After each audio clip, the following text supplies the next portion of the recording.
En avant pour être édifié sur Radio Matania. Voici la prédication. Matania Radio. Auditeur privilégié de Radio Matania, j'introduis une prédication du pasteur Claude Missidibazi qui a pour titre « Vivre le salut de Dieu » et pour texte de référence celui d'Éphésiens chapitre 2, les 10 premiers versets. Vivre le salut de Dieu, Éphésiens 2, 1 à 10. Lorsque Dieu sauve une personne, tout change dans sa vie, sa nouvelle identité transparaît alors à ses propres yeux ainsi qu'au regard des autres personnes. La présente prédication nous éclairera sur cette nouvelle identité, ses priorités, ses attitudes manifestant ainsi la différence flagrante en comparaison à ceux qui ne sont pas encore sauvés. Profitons pour nous enrichir, que le Seigneur nous bénisse et qu'il nous éclaire à la lumière de sa parole. Restez fidèles au programme de Radio Matania.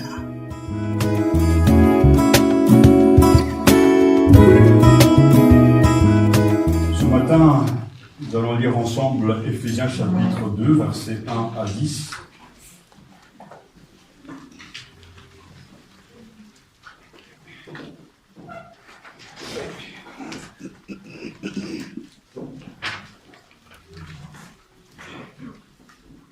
Éphésiens chapitre 2, versets 1 à 10.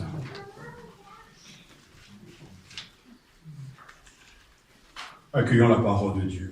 Amen. Et vous qui étiez morts à cause de vos fautes et des péchés, où vous étiez autrefois engagés quand vous suiviez le Dieu de ce monde, le prince qui s'interpose entre ciel et terre, l'esprit qui agit maintenant parmi les rebelles.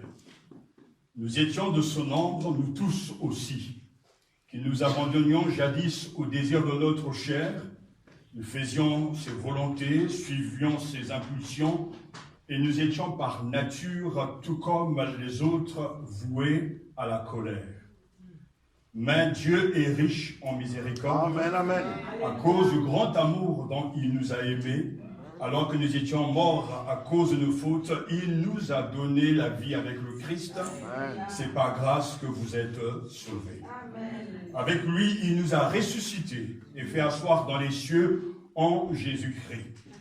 Ainsi, par sa bonté pour nous en Jésus-Christ, il a voulu montrer dans les siècles à venir l'incomparable richesse de sa grâce. C'est par la grâce, en effet, que vous êtes sauvés. Par le moyen de la foi, vous n'y êtes pour rien, c'est le don de Dieu. Amen. Cela ne vient pas des œuvres, afin que nul n'en tire orgueil. Amen. Car c'est lui qui nous a fait. Nous avons été créés en Jésus-Christ pour les œuvres bonnes que Dieu a préparées d'avance, afin que nous nous y engagions. Amen. Amen. Prions le Seigneur. Notre Père soit béni pour ce texte magnifique. Amen. Qui résume pour nous la grandeur de notre salut et de la grandeur de ta personne, de ton œuvre. Nous voulons te prier que le Saint-Esprit, notre compagnon de route, notre conseiller, grand enseignant au milieu de nous, au-dedans de nous et parmi nous, soit à l'œuvre afin d'utiliser cette parole pour le salut de quiconque croit, le salut de quiconque tu as appelé à entrer dans ta bergerie. Père, merci de envahir et de permettre que cette parole pénètre nos esprits, de l'accompagner de ta bénédiction. Et nous sommes confiants et rassurés que la parole qui vient à nous ne retourne jamais à toi sans avoir accompli ton dessein. Alors nous sommes heureux de te bénir pour la réussite et la bonne marche de ta parole. Et pour la grandeur de la puissance du Saint-Esprit au nom de Jésus-Christ. Amen. Amen. J'avais oublié de lire justement aussi le livre de l'Apocalypse, chapitre 7, versets 9 à 12, et également aussi Genèse, chapitre 2, verset 9, où Genèse, dans le ventre de ce grand serpent, dira « Pour moi, je t'offrirai des sacrifices avec un cri d'action de grâce. J'accomplirai les vœux que j'ai faits, le salut vient de l'Éternel.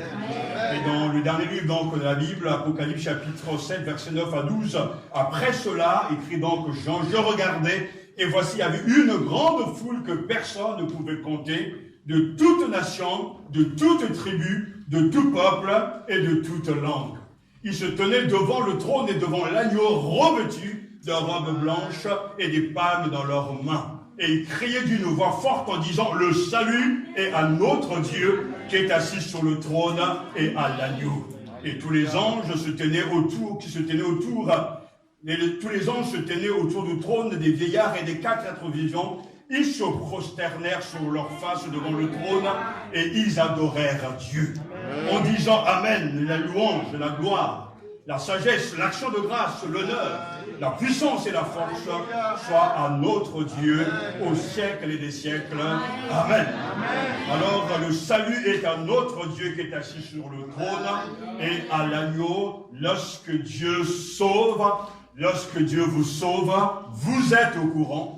Et les autres également. Amen. Et nous voyons là, justement, dans ce dernier passage donc, de l'Apocalypse, avant de méditer donc notre texte de ce jour, que Jean vit une foule immense, agitant des palmes et clamant cette phrase à très haute voix. Elle est vraiment suivie par une doxologie, c'est-à-dire une louange de la part des anges, des anciens et des êtres vivants. C'est donc, et ils disaient tous, alléluia, le salut est à notre Dieu qui est assis sur le trône et à l'agneau.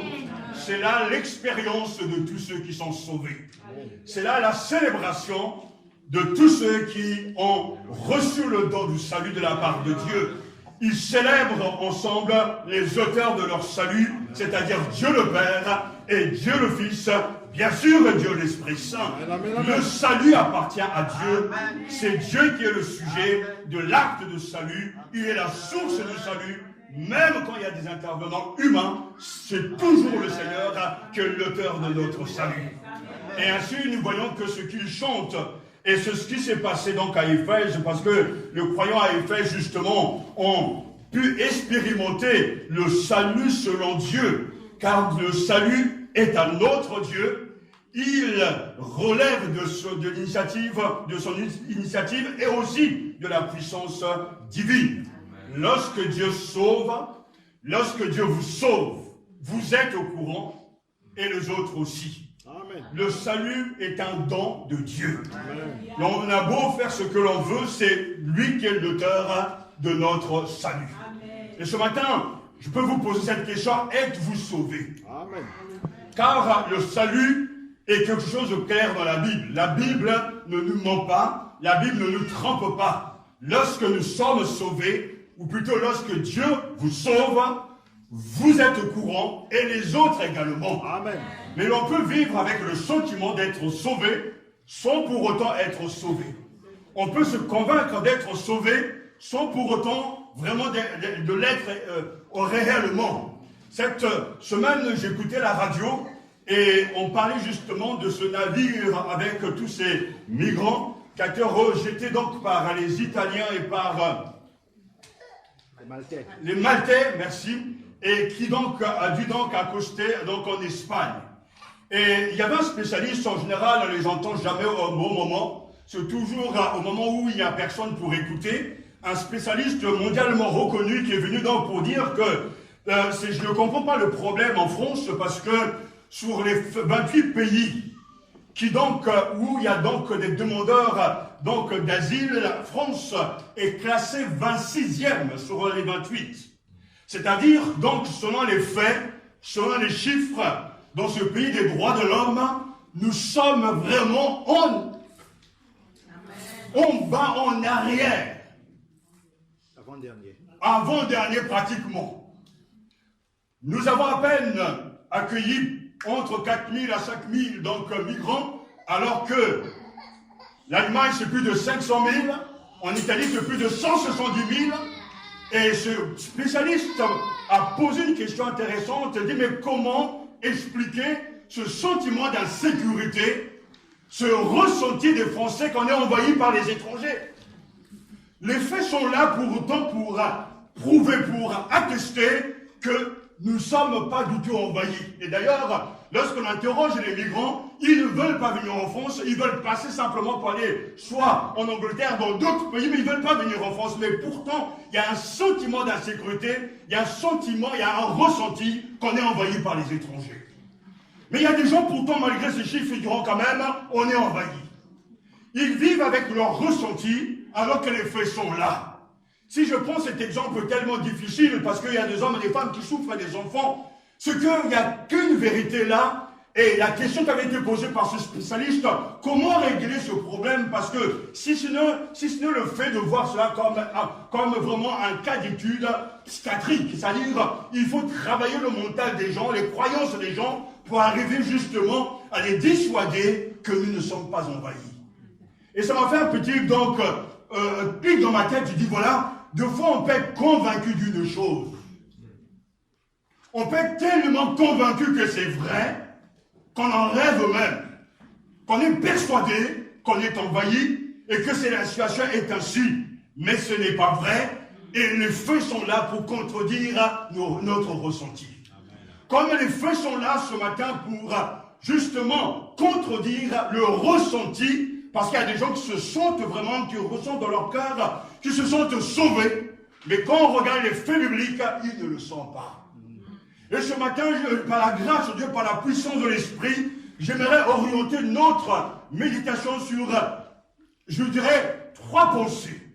D'abord, voir, avec les versets 1 à 3 de l'épître de Paul aux Éphésiens, chapitre 2, versets 1 à 3, voir la situation des gens sans Dieu, c'est-à-dire l'identité de ceux qui ne connaissent pas Dieu.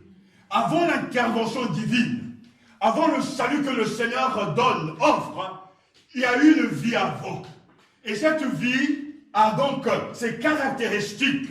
Regardons avant de comprendre l'action et la manifestation de Dieu, parce qu'il est question d'abord des gens sans Dieu. Vous étiez morts, nous dira l'apôtre, par vos offenses et par vos péchés, et dans lesquels vous marchiez autrefois. Et à partir du verset 4, il va nous parler justement de la grâce de Dieu. Mais Dieu est riche en miséricorde à cause du grand amour dont il nous a aimés. À quoi ressemble quelqu'un qui n'est pas sauvé? Paul le dit ici, plutôt le Saint-Esprit par Paul parle et nous donne des faits. D'abord, il dit que, si on regarde les 3 versets, la Bible dit que tous, sans exception, nous sommes des pécheurs. Romains chapitre 3, verset 23 nous dit que tous sont péchés et sont privés de la gloire de Dieu. Tous donc sont des pécheurs avant de rencontrer Dieu, ou plutôt que Dieu nous rencontre, que le Christ nous rencontre, nous étions des pécheurs. Et tous les pécheurs sont morts spirituellement. Dans leur péché, nous dit le verset 1, vous étiez morts par vos offenses et par vos péchés. Il ne parle pas ici d'un état justement d'attente, mais il parle d'un état sans retour. Lorsqu'on est mort, on ne réagit à rien. Un mort ne parle plus. Un mort ne bouge plus. Un mort ne décide plus. Et la Bible nous dit, ce sont des faits. Avant de rencontrer le Seigneur ou que le Seigneur nous rencontre, nous étions morts. Et cela est l'état réel de tous les hommes. Et il poursuit celui qui marche selon le train de ce monde, dans lequel vous marchiez autrefois selon le train de ce monde. C'est-à-dire que le non-chrétien, c'est-à-dire celui justement qui est sans Dieu, suit le train de ce monde. Il épouse la manière de penser de ce monde, il suit les idées de ce monde, il s'adapte aux conditions de ce monde. En fait, sa vie est terrestre et charnelle. Vous étiez morts dans lesquels vous marchiez autrefois selon le train de ce monde. Celui qui pêche marche selon le train de ce monde, et nous savons que l'état de péché, l'état des hommes est un état de rébellion. Le monde ne veut pas de Dieu. Le monde a rejeté le Christ. Il suffit simplement d'aller les rues comme tout à l'heure on l'a fait lors de l'évangélisation pour se rendre compte que l'humanité refuse l'évangile. Mais c'est normal. Parce qu'ils sont morts dans leur péché.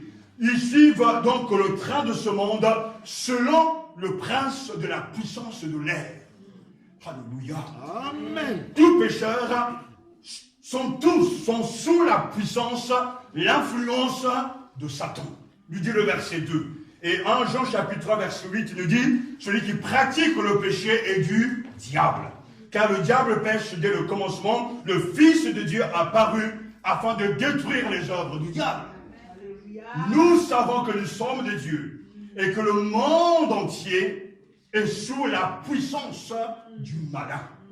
Ce n'est pas moi qui le dis, c'est la Bible. C'est Dieu qui le dit, celui qui n'est pas avec Dieu, celui qui n'a pas reçu le salut venant de Dieu, est sous l'influence des démons, du diable lui-même. C'est le diable qui inspire ses pensées, c'est le diable qui inspire son comportement, et les idoles, ces idoles sont dans le monde, et ils suivent ces idoles. J'aime beaucoup écouter la radio, et lors justement d'une rencontre entre journalistes, il y a une journaliste qui disait, voilà, le dieu football est arrivé et ses adorateurs, on va les voir. Mais comme tous ceux qui étaient en tout cas autour d'elle étaient donc des gens qui étaient vraiment des accros au ballon rond, tout de suite ils ont dit, oh, quel blasphème! Comment peux-tu dire ces choses? Nous ne sommes pas des idolâtres. Nous aimons la ferveur, nous aimons le ballon rond, mais nous ne sommes pas des idolâtres. Mais vous dites, mais c'est votre religion. Vous jurez que par ces gens-là, pendant un mois, ça va être insupportable, un tel s'est blessé, un tel a mal au rein, etc. On va entendre que ça. Et c'est vrai. Amen. À moins d'éteindre la télévision ou la radio, on va entendre que ça. Est-ce qu'ils vont bien? Est-ce qu'ils ont bien mangé? On a même le menu. Leur menu, c'est grave, hein? Bref, c'est le problème. Mais le monde entier est sous la puissance, l'influence de Satan. La Bible nous dit également que les pécheurs sont esclaves du péché de la convoitise. Nous dit le verset 3. Nous tous, dira l'apôtre Paul, nous étions de leur nombre. Écoutez bien. Et nous vivions autrefois, selon quoi? Les convoitises de notre chair. En accomplissant les volontés de la chair et de nos pensées. Et nous étions par nature des enfants de colère comme les autres. Les pécheurs sont esclaves de quoi? Du péché, de la convoitise. Regardez le monde, c'est un monde qui appelle à quoi? À la consommation. Oui. Les convoitises dirigent ce monde. Je veux ceci, je veux cela. Et le non-chrétien, le non-croyant, le non-sauvé est conduit et est influencé par l'épithuma en grec, c'est-à-dire les désirs de sa chair. Il ne vit que pour lui. D'ailleurs, même la consommation des émotions est quelque chose qui touche les croyants, parce qu'il y a des gens qui disent, voilà, je sens la présence de Dieu, je consomme la présence de Dieu. Mais en réalité, c'est la preuve que leur foi n'est pas centrée sur l'Écriture, sur le Christ, parce qu'il n'est pas question de ressenti, mais il est question de croire les faits bibliques. Amen, amen, amen. Et ainsi, on reconnaît l'homme charnel parce qu'il suit les impulsions de sa chair. Quand on lui dit va à droite, il va à droite. Quand on dit va à gauche, recule, en avant, il suit parce qu'il vit selon lui-même. Et la Bible dit qu'autrefois, nous vivions selon les convoitises de notre chair, accomplissant les volontés de la chair et de nos pensées. Est-ce que on se rend compte que ce matin, Dieu nous donne de voir les faits? Celui qui n'est pas sauvé est esclave de ses propres pensées. Même le péché se loge jusque dans les pensées. Mais le premier commandement, Exode chapitre 20, nous dit quoi? Tu aimeras le Seigneur ton Dieu de tout ton corps, de toute ton âme et de toute ta pensée. Et quand dans le cœur d'un non-croyant, il y a simplement les pensées selon lui. Je pense au mien. Je pense à moi. Je pense aux gens qui me sont chers. C'est la preuve qu'il n'est pas né de Dieu. Mais quand nos pensées sont remplies de la pensée du Christ, c'est là aussi la preuve que nous appartenons au Seigneur. car de la manière que sont nos pensées, c'est aussi de cette manière que nous sommes. Dis-moi à quoi tu penses et je te dirai qui tu es. Nos pensées sont-elles remplies de la parole de Dieu? Celui qui n'est pas sauvé a ses pensées désordonnées. Une pensée qui vagabonde et qui ne se fixe pas sur la vérité.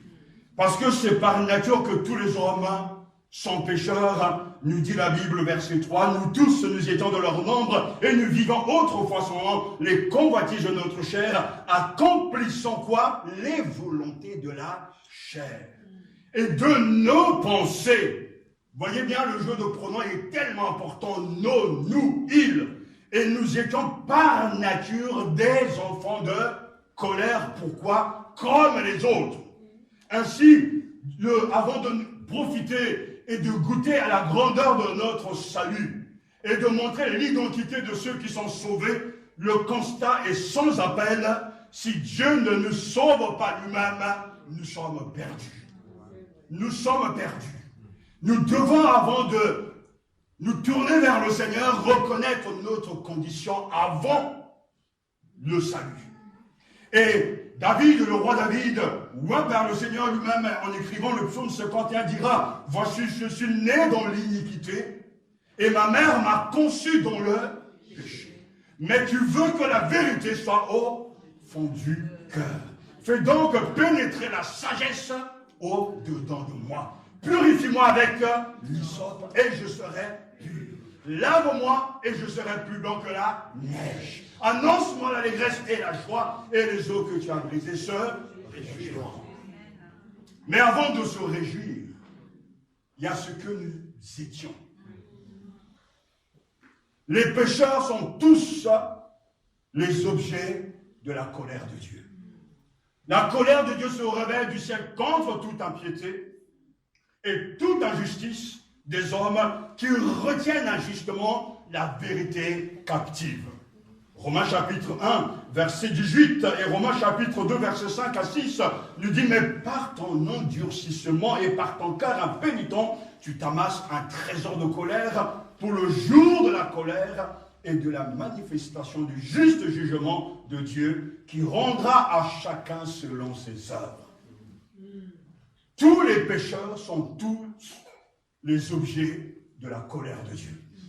Si ce matin, si toi qui m'écoutes, tu n'es pas réconcilié avec Dieu, tu es déjà sous le jugement. Sous le jugement et la colère de Dieu. Et malheur à toi. Parce que si la grâce de Dieu te prévient encore, c'est pour que tu te tournes vers le Seigneur en accueillant sa parole et te donnera le don de la vie éternelle. Les pécheurs sont perdus. Notre situation, jadis, autrefois, était sans appel. On vivait ainsi selon les principes de ce monde, sous le monopole et l'influence même de Satan. Et nous devons justement nous souvenir d'hier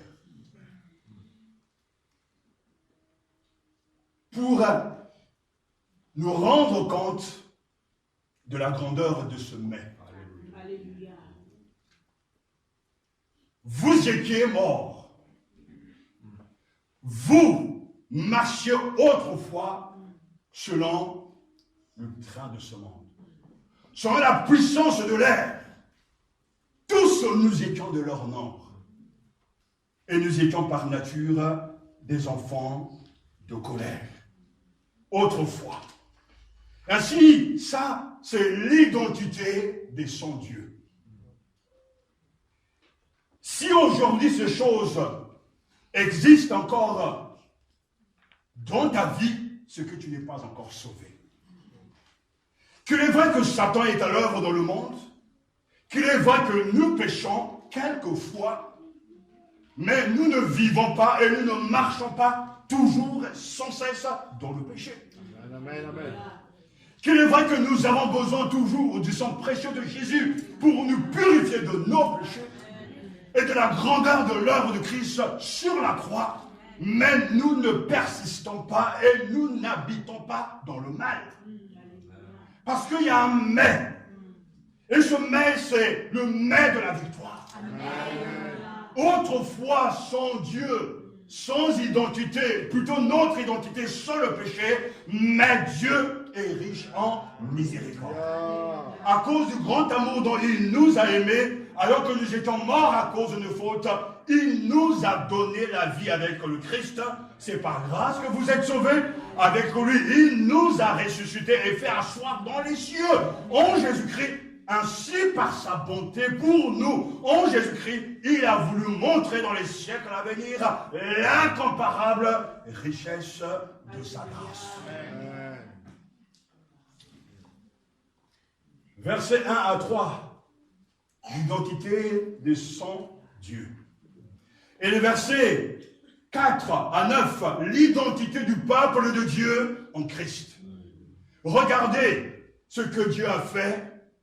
Il a d'abord fait une œuvre extraordinaire à cause de sa miséricorde et de son amour. Dieu nous a rendus vivants avec Christ.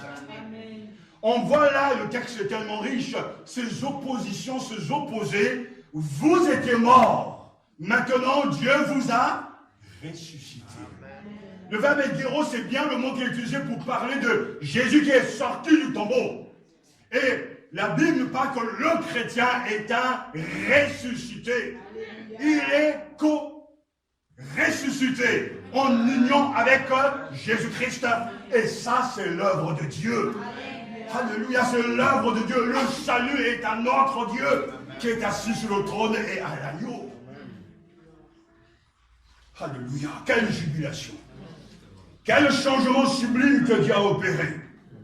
Face au mal, son action est remarquable parce que Dieu a pris toutes les mesures nécessaires pour inverser notre condition dans le péché. Nous nous trouvons dans une situation nous nous trouvons maintenant dans une situation complètement nouvelle, mais Dieu est riche en miséricorde à cause du bon amour dont il nous a aimés. Il nous a donné la vie avec le Christ. Ça commence d'abord là. La mort, c'est la fin de tout. Mais la vie, la vivification, c'est le début d'une vie nouvelle. Le chrétien reçoit une vie nouvelle. En union avec le Christ. Parce que le texte dit bien, il nous a donné la vie avec le Christ. Après, la racine du mot même grec, sun, c'est-à-dire avec. En lui, nous sommes ressuscités en lui. Dieu nous a ressuscités en Christ. Et vous savez pourquoi il l'a fait? À cause tout simplement de son caractère. Et à cause tout simplement de son amour. Parce que notre Dieu est riche en miséricorde. C'est-à-dire, il est riche en compassion. C'est-à-dire, les motivations de Dieu de nous sauver découlent de son caractère. Dans l'Ancien Testament, Dieu est le Dieu miséricordieux, qui fait grâce, qui pardonne les péchés. Jésus-Christ est celui qui a été rempli de compassion à l'égard des pauvres. Le Saint-Esprit interprète pour nous la compassion de Dieu et nous donne de comprendre que Dieu a compassion de chacun. Amen. Sa miséricorde est grande. Amen. Sa pitié s'étend même à l'infini. À cause justement de sa miséricorde, il est motivé, car le salut est à notre Dieu qui est assis sur le trône et à l'agneau. Si je suis sauvé aujourd'hui, par sa grâce je le suis, c'est parce que il est miséricordieux. Si tu es sauvé, toi qui m'écoutes, c'est parce que Dieu est miséricordieux. Son caractère et sa propre motivation. Ce n'est pas à cause de nos œuvres, pour qu'aucun homme ne se n'orgueillit, mais c'est sa miséricorde. Amen, amen. Et lorsqu'on sera au ciel, il sera question de quoi? On sera reçu à cause de sa miséricorde. Amen. Les foules chantent à la louange du Seigneur, et ce qu'ils sont en train de dire, c'est ce qu'on va dire. Et je le dis déjà ce matin par la foi, le salut est un autre Dieu qui est assis sur le trône et à l'agneau. Parce qu'il est miséricordieux. À cause du grand amour dont tu nous as aimés, le Seigneur agit, œuvre par rapport à sa miséricorde. Le Seigneur sauve par rapport à son grand amour. Verset 4. Alléluia. Le Seigneur sauve parce que, à cause de la richesse de sa grâce. Verset 5, 7, 8. Oh, c'est magnifique de lire ces versets parce que, alors que nous étions morts à cause de nos fautes, nous dit le verset 5, il nous a donné la vie avec le Christ. C'est par grâce que vous êtes sauvés. Alléluia. Verset 7. Ainsi, par sa bonté pour nous, en Jésus-Christ, il a voulu montrer dans les siècles à venir l'incomparable richesse de sa grâce. C'est par la grâce, en effet, que vous êtes sauvés. Par le moyen de la foi, vous n'y êtes pour rien, c'est le don de Dieu. C'est magnifique. Ce qui motive Dieu, c'est son caractère. Ce qui motive Dieu, c'est son amour. Et ça nous révèle là l'identité de Dieu. Le salut est un autre Dieu. On a vu l'identité de son Dieu. Mais on voit aussi l'identité de notre Dieu. Il est miséricordieux. Il est plein d'amour. L'incomparable richesse de sa grâce. On voit bien que Dieu agit par rapport à ce qu'il est. Et nous devons nous aussi comprendre que nous agissons par rapport à ce que nous sommes. C'est ce qui est bon en nous qui nous pousse à agir. Bénir les autres, c'est parce que notre cœur est bon. Faire du bien aux autres, c'est parce que notre cœur est bon. Mais quand le cœur est pourri, le comportement, les pensées seront aussi pourris. Dieu agit, et ce petit mot en grec est tellement fort, c'est-à-dire à cause de sa miséricorde. Oh, nous étions tous perdus, sans solution. Mais Dieu entre en action. Dieu prend l'initiative de venir à nous à cause de ce qu'il est. Cela est un sujet de gloire, de louange pour tout le peuple de Dieu. Parce que la Bible nous révèle ici quelque chose de la grandeur de notre Dieu. Et l'Église pourra chanter, louer, adorer un Dieu miséricordieux, un Dieu compatissant, un Dieu tellement bon. L'intervention divine est appuyée d'une double motivation. Alléluia! Riche en miséricorde à cause du grand amour. Il y a ce que le péché a fait contre nous, mais il y a ce que Dieu a fait pour nous. Alléluia! Et ce que Dieu a fait pour nous, il nous a vivifiés. Il nous a donné la vie avec le Christ. Il est question de résurrection. Il est question d'une nouvelle création. Le verset 10 nous dit même, c'est car c'est lui qui nous a fait. C'est lui qui nous a créés. La grâce de Dieu a des conséquences. La miséricorde de Dieu a des conséquences. Ce que, d'abord, c'est une résurrection. Ensuite, c'est une nouvelle création, car celui qui nous a fait.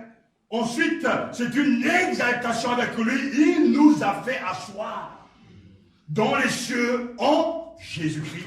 Nous dit le verset 6, alléluia. Et le chrétien expérimente ensuite au quotidien l'incomparable richesse de sa grâce. Amen. Hier, le péché était contre nous. Hier, esclave de Satan et de ses pensées. Hier, esclave du monde, mais Dieu est intervenu. Amen. Dieu est venu donner ce qui n'existait pas. Il est venu donner une nouvelle vie. Il nous a co-vivifiés avec le Christ. Alléluia. Il nous a donné vie avec une nouvelle nature. Un nouveau statut. Nous sommes assis avec Christ dans les lieux célestes. Notre représentant, notre médiateur, notre souverain sacrificateur, notre pape est entré dans la gloire. Et comme souverain sacrificateur, elle est entrée avec le pectorat de jugement qui est utilisé dans l'Ancien Testament pour représenter le peuple de Dieu. Mais Jésus n'a pas besoin de ce pectorat de jugement où sont donc gravés les noms des 12 tribus d'Israël. Non, le Christ est entré dans la gloire avec son propre corps parce qu'il est le Fils, il est Dieu. Et en entrant dans la gloire, il a entraîné avec lui tous les enfants de Dieu qui ont placé en lui sa confiance. Oh, ces richesses sont tellement incompréhensibles, tellement au-delà de nos pensées. Lorsque nous voyons la médiocrité de nos vies, comment peut-on accepter et dire c'est tellement que c'est vrai? Mais pourtant c'est vrai, ce sont des faits. C'est la raison pour laquelle, l'une des raisons qui nous donne de dire que le chrétien n'est pas comme les autres. Spirituellement, il a changé. Physiquement, il n'a pas changé, mais devant Dieu, il a changé. Et quand Dieu nous voit, il voit Christ en nous. Oh, je reviens sur ces choses parce que pour moi, ce sont des faits. Ce verset que Dieu m'a révélé alors que j'étais jeune, lycéen, je dormais dans ce dortoir, je cherchais toujours la présence de Dieu. Et j'allais donc me recueillir dans ce petit jardin et je méditais la parole de Dieu jusqu'à ce jour où le ciel s'est ouvert pour moi. Où Colossiens 1, ça a été devenu réalité pour moi. Christ en moi, l'espérance de la gloire. Et j'ai compris que ma vie, c'est la vie en Christ. Si je vis, ce n'est pas moi qui vis, mais c'est Christ qui vit en moi. Quand je m'approche de Dieu, je ne m'approche pas avec mes capacités, mes bonnes œuvres, non. J'apporte devant le Père le Christ. Et comme je suis en lui, uni en lui par la foi, à cause de ce qu'il a fait, par grâce et par miséricorde, le Père me regarde et il voit qui? Il voit le Fils.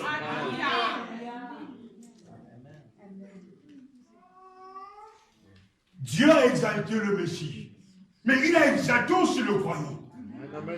Dieu nous associe par grâce à son sort. Ce qu'il a fait pour lui, il le fait en nous et pour nous. C'est là l'œuvre de Dieu. La main de l'homme n'y est pour rien. Parce que sa Bible est très claire, ce sont des faits. Il nous a donné la vie avec le Christ. Maintenant, cette vie, vous la connaissez pour ceux qui sont nés de Dieu. La vie de Dieu, elle est facile à reconnaître. La vie de Dieu nous guide vers la sainteté, dans la sainteté. La vie de Dieu aime la louange et l'adoration. La vie de Dieu aime la prédication. La vie de Dieu aime l'Église. La vie de Dieu aime les pécheurs perdus. La vie de Dieu aime la compagnie des enfants de Dieu. La vie de Dieu aime faire du bien aux autres parce que c'est une vie nouvelle. Et quand quelqu'un est sauvé, il n'a pas besoin de crier haut et fort qu'il est sauvé. Rien que ses actes sont une prédication. On pourra voir justement lui de l'esprit agir dans sa vie parce que le Christ a changé notre être. Et quand nous allons beaucoup plus loin et que nous cherchons à méditer parce qu'il nous a donné la vie avec le Christ et nous sommes assis avec Christ dans les lieux célestes, alors comment peut-on toucher le chrétien? On ne peut pas. Là où est Christ, c'est là où il est. Les satanistes peuvent bombarder l'église.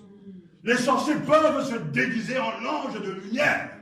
Mais ils ne toucheront jamais au loin de Dieu. Parce que nous sommes cachés en Christ. Nous sommes assis avec Christ dans les lieux célestes. Au-dessus de toute domination, de toute autorité. Le chrétien est là-haut. Parce que Christ est là-haut. Quel encouragement pour moi. Amen, amen. Alors cette semaine, ma mère m'a appelé, même encore, j'étais encouragé. Quand on est béni, on est béni. Amen. Et Dieu ne reprend jamais sa bénédiction. C'est lui qui l'a fait. Mais Dieu ne change pas d'avis. Dieu ne change pas d'humeur. Il nous a donné la vie. Et vous verrez la constance, vous verrez justement la détermination, vous verrez la persévérance. Donc, au milieu du peuple de Dieu, parmi les peuples de Dieu, parce qu'on va les voir marcher. Pourquoi marchent-ils ainsi? Pourquoi sont-ils différents? Mais parce que la vie qui est en eux venant de Dieu les pousse à agir différemment. Ce n'est pas leur vie, c'est Christ qui vit en. Amen. Et petit à petit, mais certainement, le caractère change pour ressembler de plus en plus à notre Seigneur. C'est par grâce que vous êtes sauvés.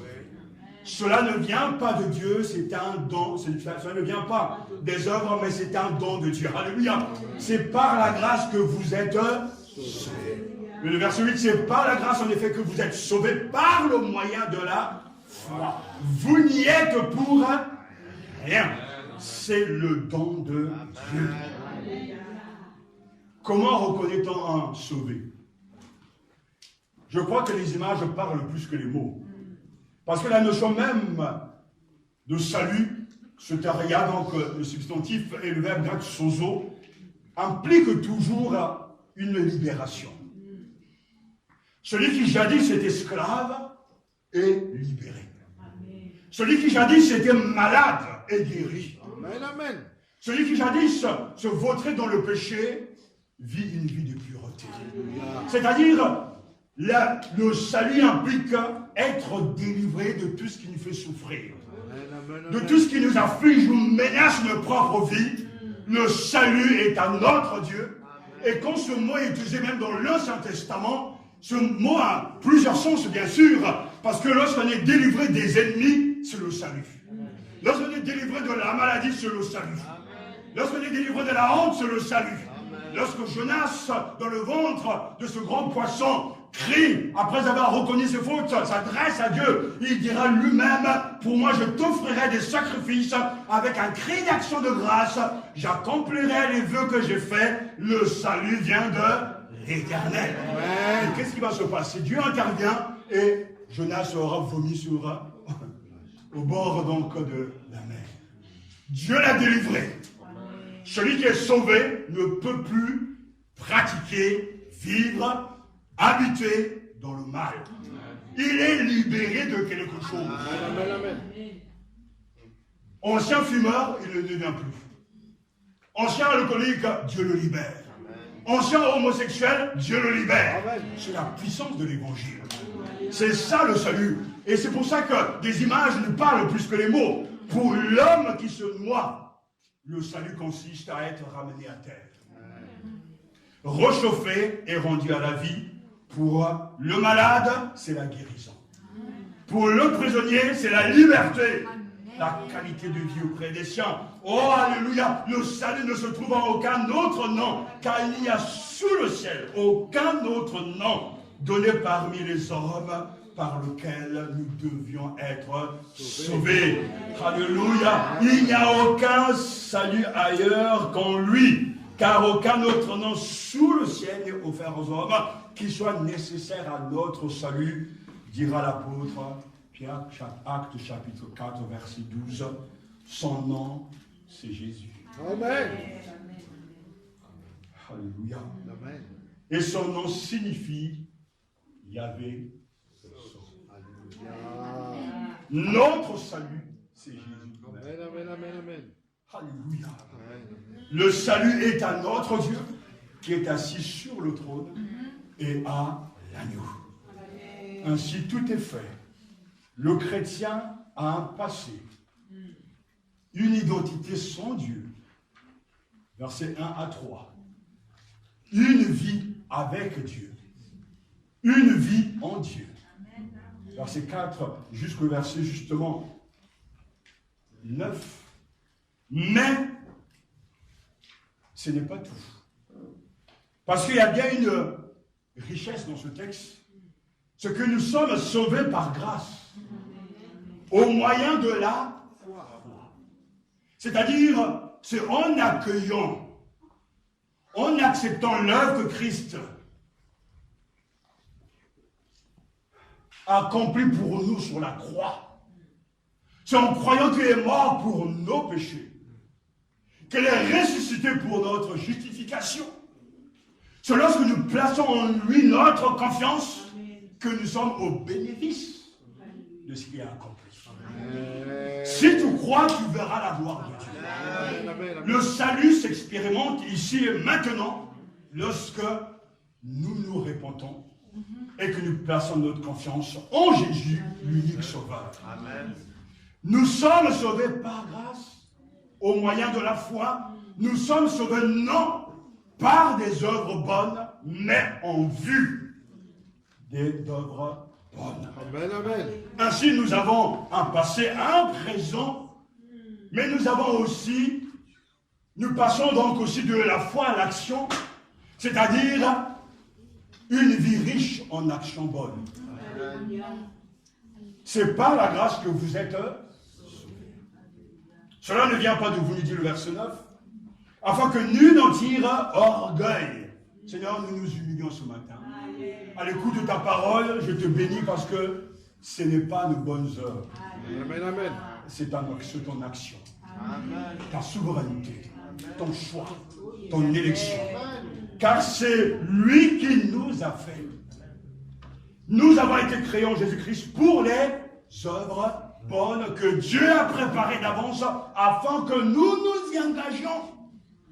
Ainsi, le chrétien, le croyant sauvé, a enterré son passé, entre dans une marche soutenue en union avec le Christ, n'est pas du tout dans la passivité, mais toujours dans l'action. Il a été créé par Dieu en Jésus-Christ. Pourquoi? Pour des bonnes œuvres. Il est en Christ et il doit lui aussi faire des bonnes œuvres au même titre que son Seigneur. Quand Jésus est descendu sur cette terre, il a fait les œuvres de son Père. Il faisait toujours ce qui plaisait à son Père. Il a glorifié son Père et en recevant l'Esprit du Seigneur, en recevant la vie éternelle, le chrétien entre dans l'activité et dans l'action de Dieu. Une fois de plus, ce n'est pas nous, mais Dieu a préparé des bonnes œuvres pour chaque croyant. Et ainsi, dans l'Église, il n'y a jamais de chômeur spirituel. Nous sommes appelés à une action, à une activité.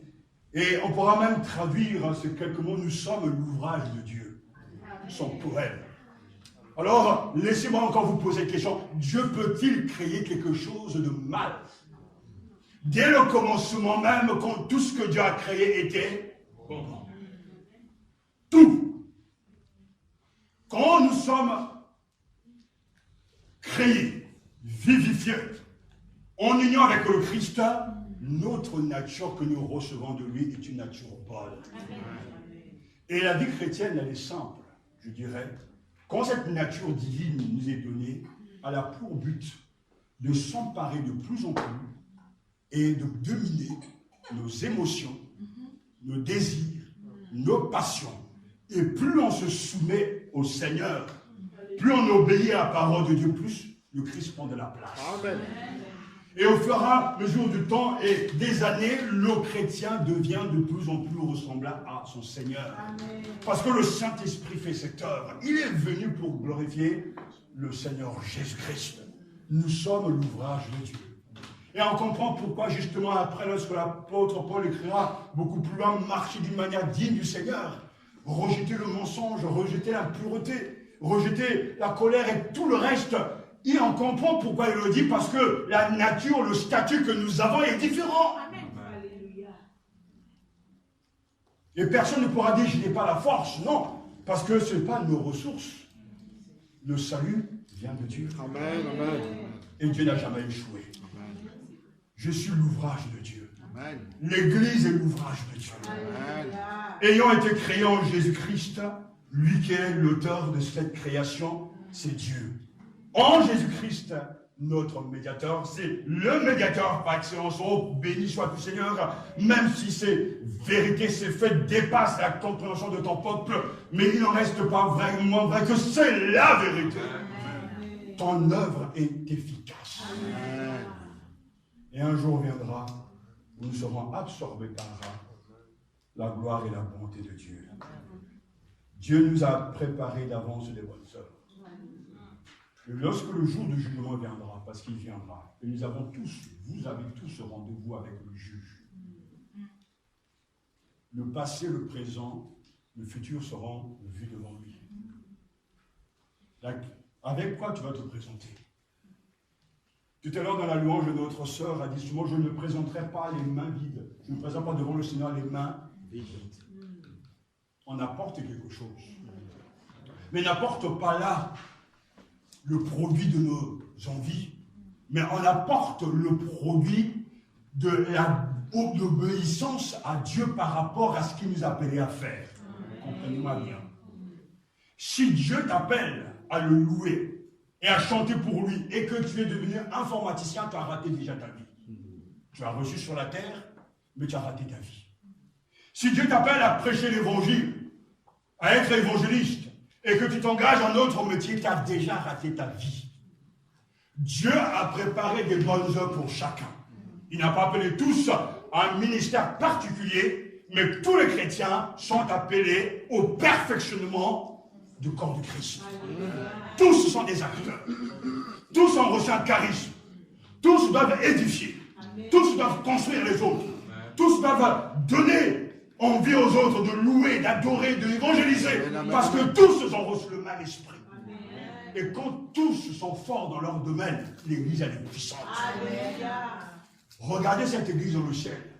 Tout est parfait. Les louangeurs sont parfaits. Les chefs de chorale là-haut sont parfaits, même s'ils n'existent pas. Mais tout est parfait. Celui qui est sur le trône est parfait. L'agneau est parfait. Le Saint-Esprit est parfait. Les anciens sont parfaits. Tous ceux qui sont là-haut sont habillés de vêtements blancs. Ils sont parfaits. Alors écoutez cette avalanche de louanges. À celui qui est assis sur le trône, à la gloire, la louange. C'est pur, c'est puissant. Et c'est ce qui se passe. Amen, amen. Et quand le moment va arriver, la trompette va sonner, il va appeler Kofinis, il va dire, mon serviteur, viens présenter les œuvres. Amen, amen. Et chacun sera appelé. Chacun aura son livret.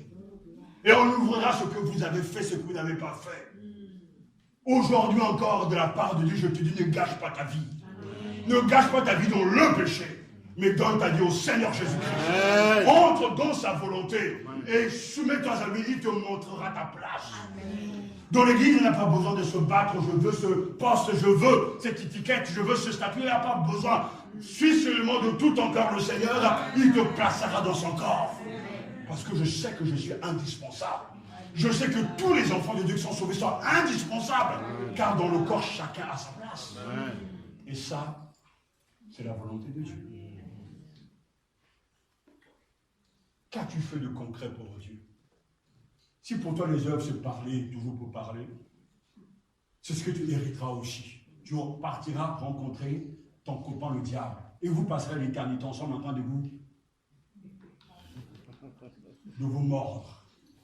J'ai été scandalisé cette semaine lorsque j'ai vu dans cette église catholique, j'ose même pas parce que ça a été vraiment pour moi comme, je disais à mon épouse, ça c'est Babylone sans l'Apocalypse. Alors qu'ils sont en train de célébrer l'anniversaire de Johnny dans la maison entre guillemets de Dieu. Tous ces chants, j'ai dit, voilà Babylone. Mais pourtant tout à l'heure, dehors, cette dame nous disait que jamais je mettrais les pieds dans une église évangélique. Parce que nous pouvons dire, nous avons la vérité. Mais où sont les fruits de la vérité? Où sont les œuvres qui sont en fait les marques d'une vie nouvelle? J'ai bien peur qu'il y a beaucoup d'appelés, mais il y a peu d'élus. Qu'as-tu fait de concret pour le Seigneur depuis que tu dis que tu es chrétien? J'ai entendu tellement de fois, ça fait plus de... Je sais aussi depuis tant d'années, j'ai entendu tellement de gens, pasteur, je suis né dans une famille chrétienne, j'ai grandi dans l'église. Ok, mais qu'as-tu fait de concret? Qu'est-ce que tu as apporté à l'église? Est-ce que tu es parmi de ceux qui profitent toujours des autres? Mais toi, est-ce que tu es un acteur dans la maison de Dieu? Qu'est-ce que tu amènes dans l'église de Matania? Dieu a préparé les bonnes œuvres. Pourquoi notre Seigneur entend la gloire?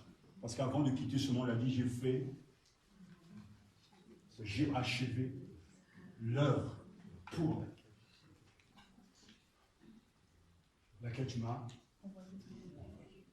J'ai achevé.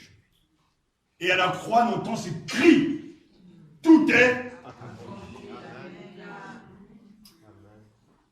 Il avait quel âge? 33 ans. Mais toute sa vie, il a fait la volonté de son Père. Lui-même lui dira, ma nourriture est de faire la volonté de celui qui m'a envoyé. Et je sais que tous les saints, quand ils vont quitter ce monde, vont dire, Seigneur, j'ai achevé ma course. Paul le dira, j'ai terminé la course. et une couronne m'attend là-haut. Alléluia. Nous avons été créés pour les bonnes œuvres. Ainsi, quand vous lirez les biographies des hommes de Dieu, parce que quelquefois on peut être écrasé. Cette semaine, on parlait à la maison de Hudson Taylor, c'est serviteur de Dieu qui a été missionnaire en Chine et qui a ouvert la Chine à l'évangile. Quand il est parti sur place, il a perdu ses femmes, ses époux sont décédés de maladie. Et il a décidé sur place de pouvoir vivre comme les Chinois, de s'habiller comme eux. Mais les critiques les plus virulentes venaient même des serviteurs de Dieu et de l'étranger. Mais il se prend pour qui Hudson Taylor de s'habiller comme ça. Et à chaque fois qu'il perdait son épouse de maladie, les gens disaient, voilà, c'est Dieu qui est en train de le punir. L'homme. Mais pourtant, il était dans la volonté de Dieu. La Chine a reçu l'évangile grâce à cet homme. Dans des conditions impossibles. Il fallait des mois en bateau pour arriver en Chine. Mais Dieu l'avait envoyé. Et aujourd'hui, la Chine s'est réveillée avec l'évangile parce qu'un homme a obéi à Dieu. Dieu n'oublie jamais les siens. Et quand on lit ces biographies de ces hommes, on sera écrasé, mais Seigneur, je ne peux pas faire ça. Ou bien, vous avez la biographie de Georges Moulin qui va nourrir 5000 orphelins par la foi. Dis Seigneur, mais je ne suis rien. Mais toi aussi, Dieu t'a préparé des bonnes œuvres. Il faut d'abord que tu sois converti et que tu décides de l'obéir.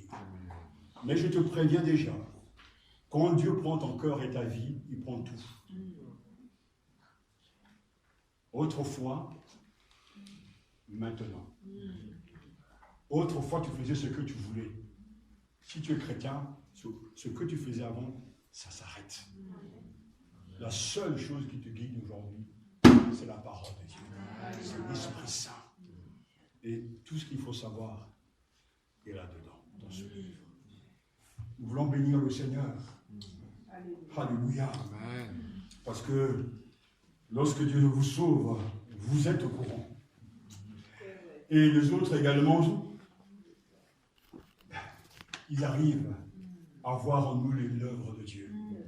Dieu est riche en miséricorde à cause du grand amour dont il nous a aimés. Le salut est à notre Dieu, qui est assis sur le trône et à l'agneau. Alors, nous voulons prier, mais plutôt nous voulons rendre grâce à Dieu. Mais avant de prier, rendre grâce, sinon je veux que nous courons le fond devant lui. Là où tu es, toi qui écoutes la radio, là où tu te trouves, le Seigneur est présent. Et le salut aussi est pour toi.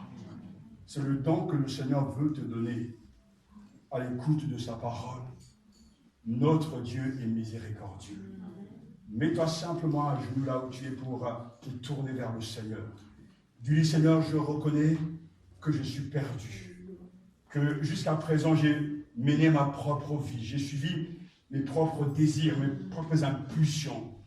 J'ai suivi, Seigneur, ma propre voie. Mais à l'écoute de ta parole, je reconnais que j'ai besoin de toi. Et me voici, tel que je suis, Seigneur Jésus. Je te prie de me sauver. Car tu es venu chercher, sauver ceux qui étaient perdus. Et je reconnais que je suis perdu. Mais tu seras mon salut. Je t'accepte par la foi. Viens trôner dans mon cœur. Viens diriger ma vie. Et donne-moi d'entrer dans les œuvres que tu as préparées d'avance pour moi. Je te remercie, même si, Seigneur, je ne ressens rien. Je crois à l'effet biblique. Que tu ne rejettes pas celui qui vient à toi. Je crois ce qui est écrit, tes promesses de ta parole. Quiconque invoquera le nom du Seigneur sera sauvé. Seigneur, je te rends grâce pour le pardon de mes péchés. Je te remercie pour le don du Saint-Esprit. Merci pour le don du salut que tu m'accordes. Alléluia. Et pour toi qui est en train d'être tiraillé entre le vrai et le faux, demande à l'instant même que le Christ te libère de cette ancienne vie pour que tu sois totalement à lui et qu'il n'y ait plus de contradiction dans ta vie. Invoque-le au même titre que le pécheur Jésus, toi qui es venu pour sauver. Et je compris que le salut, c'est la libération, la domination sur le péché. Seigneur Jésus, libère-moi de mes liens et rends-moi libre à l'instant même. Je suis esclave de mes convoitises. Je suis esclave du mensonge. Je suis esclave de l'impureté. Jésus, Fils de Dieu, merci de me libérer, toi qui as tout accompli sur la croix. Merci à l'instant même, parce que tu le fais. Je crois ce que ta parole dit. À l'instant même, tu seras sauvé. Et à l'instant même, je reçois le don d'une vie nouvelle. Au nom de Jésus-Christ. Père Saint, nous te rendons toute la gloire. Père, merci parce que nous avons parlé de ce grand salut. Le salut appartient à l'Éternel, à celui qui est assis sur le trône et à l'agneau. Je te loue, car le salut est une expérience réelle. Le changement est réel. Le monde nouveau est réel. Je te rends toute la gloire. Je te bénis de ce que tu as sauvé mon âme. Je te rends grâce pour mes amis et membres de ma famille que tu as sauvés. Je te rends grâce pour ceux que je connais au milieu de nous qui sont sauvés. Je te redonne toute la gloire. Ce n'est pas par nos propres moyens, mais c'est la puissance, la grandeur de ta miséricorde et de ta bonté infinie. Que ton nom soit béni, que ton nom soit exalté au plus haut des cieux. Amen. Amen.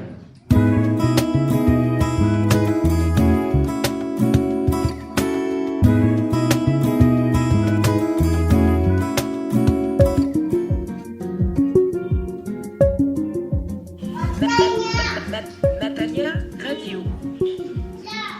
Radio Matania, la radio au service de l'Éternel.